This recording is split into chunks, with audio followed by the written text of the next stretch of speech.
Hi everyone, it's Miss Elise from the Morristown and Morris Township Library, and today I have a really fun art adventure for you, inspired by Pacita Abad. She was recently an artist featured on Google, on the Google logo, and I wanted to enlighten you all a little bit more about her art style and her life in and of itself. The craft that we are doing today is inspired by Wheels of Fortune. It was a painting done by her in 2000.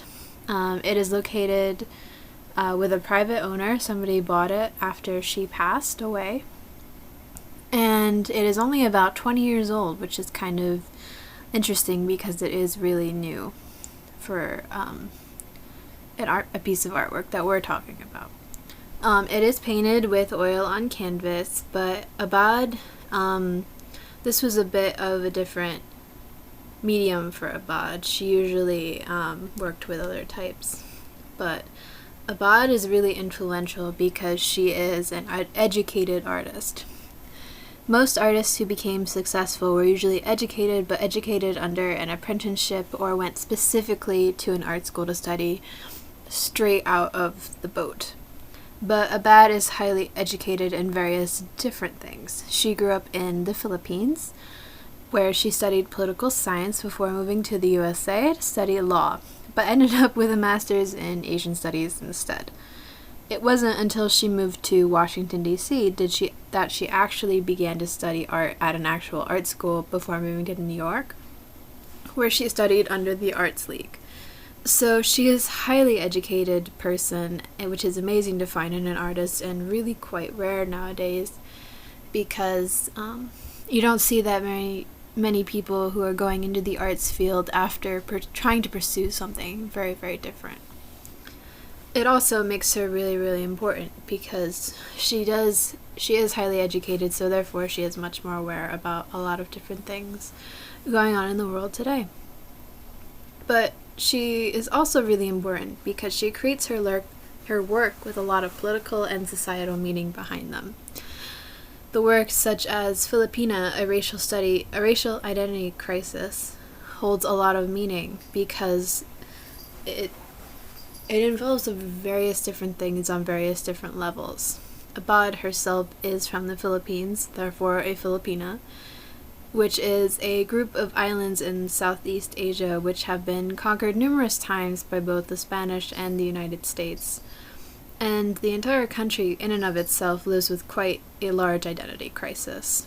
Filipino culture is a mix of Asian, Spanish, Western, and Pacific Islander, which makes it an incredibly unique group of people.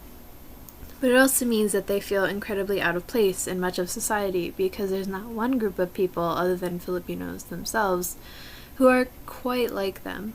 So this piece expertly explains that kind of crisis that I'm sure she went through, especially after moving to America and meeting another different type of Filipino group, Filipino Americans, which are very, very different from Filipinos from Philippines themselves. And it is actually a piece that explains this through heavily detailed hand-woven cloth, which Abad is really, really famous for. She actually created the technique called trapunto. It's a technique where canvases are hand-stitched and stuffed onto to create a 3D effect without using paint. She's also really well known for extensive use of bright colors and abstract designs, as well as painting a mural on the 55-meter-long Akaf Bridge in Singapore. Overall, through her career, she created 5,500 works of art and was able to leave a lasting impact as a successful female Filipino artist who is just as inspiring as her works.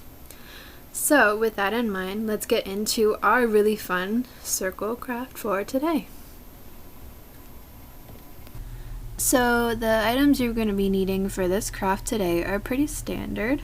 First off, you're going to need a run-of-the-mill glue stick. I like using a glue stick better than using wet glue just because it's going to take a little bit faster drying time, which will be more beneficial. You're also going to need a pair of scissors that are used for paper cutting. And of course, you're also going to need paper. I'm using scraps from some other previous crafts I've done, which is really good for the environment because you're recycling. And these are also really colorful pieces of paper because the craft is really, really colorful too. You also possibly might want some markers. These are the kind that I really like because they have a double side. So one side, like here, has a bit of a broader end, while the other side, if I can get this marker open, has a little bit of a finer tip, which makes it really, really versatile for whatever you're drawing with the markers. You also are going to want some patterned pieces of paper. I suggest using either scraps of wrapping paper like this one here, or seeing if you have any patterned scrapbook paper like this one.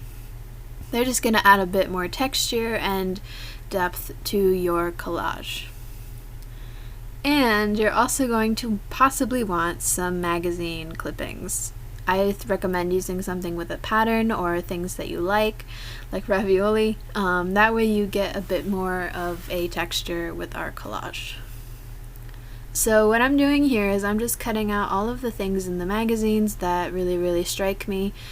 I'm going for much more of a circular pattern because some of Abad's work is highly circular, so I wanted to kind of emulate that in my own collage, so I'm going for more circular items, but you can choose whatever you really want, and the color patterns that you also really like as well.